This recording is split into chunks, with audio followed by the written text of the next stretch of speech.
I understand that there are millions of Americans who disagree with President Biden and Vice President Kamala Harris on the terrible war in Gaza. I am one of them. While Israel had a right to defend itself against the horrific Hamas terrorist attack of October 7th, which killed 1,200 innocent people and took 250 hostages, it did not have the right to wage an all-out war against the entire Palestinian people. It did not have the right to kill 42,000 Palestinians, 2/3 of whom were children, women, and the elderly, or injure over 100,000 people in Gaza. It did not have the right to destroy Gaza's infrastructure, housing, and healthcare system. It did not have the right to bomb every one of Gaza's 12 universities. It did not have the right to block humanitarian aid, causing massive malnutrition in children and, in fact, starvation. And that is why I am doing everything I can to block U.S. military aid and offensive weapons sales to the right-wing extremist Netanyahu government in Israel. And I know that many of you share those feelings. And some of you are saying, how can I vote for Kamala Harris if she is supporting this terrible war? And that is a very fair question. And let me give you my best answer. And that is that even on this issue, Donald Trump and his right-wing friends are worse. In the Senate, in Congress, the Republicans have worked overtime to block humanitarian aid to the starving children in Gaza.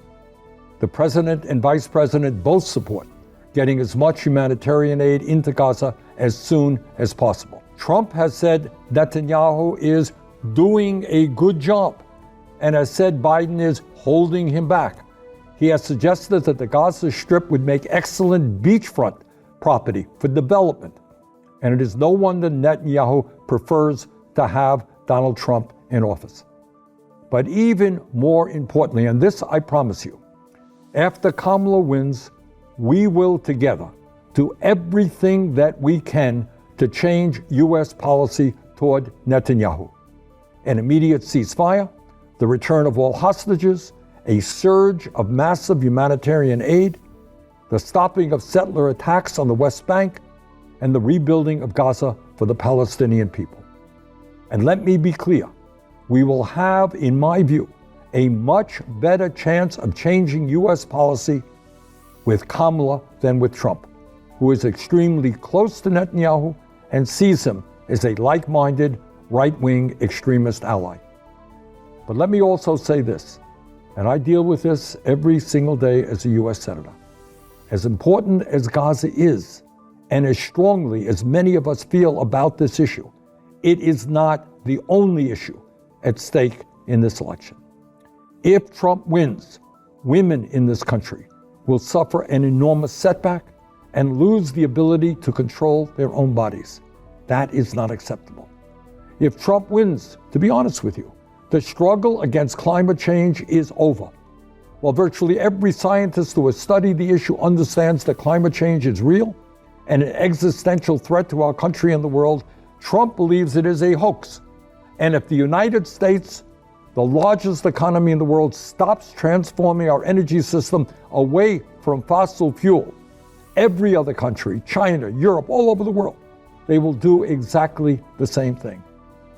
And God only knows the kind of planet we will leave to our kids and future generations. If Trump wins at a time of massive income and wealth inequality, he will demand even more tax breaks for the very richest people in our country while cutting back on programs that working families desperately need. The rich will only get richer, while the minimum wage will remain at $7.25 an hour, and millions of our fellow workers will continue to earn starvation wages. Did you all see the recent Trump rally at Madison Square Garden? Well, I did.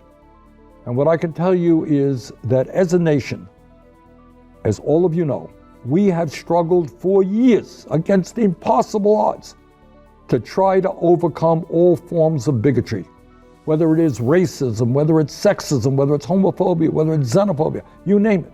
We have tried to fight against bigotry. But that is exactly what we saw on display at that unbelievable Trump rally.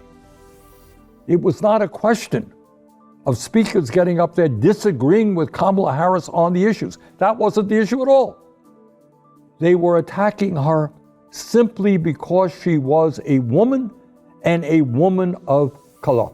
Extreme, vulgar sexism and racism. Is that really the kind of America that we can allow? So let me conclude by saying this. This is the most consequential election in our lifetimes. Many of you have differences of opinion with Kamala Harris on Gaza. So do I. But we cannot sit this election out. Trump has got to be defeated. Let's do everything we can in the next week to make sure that Kamala Harris is our next president. Thank you very much.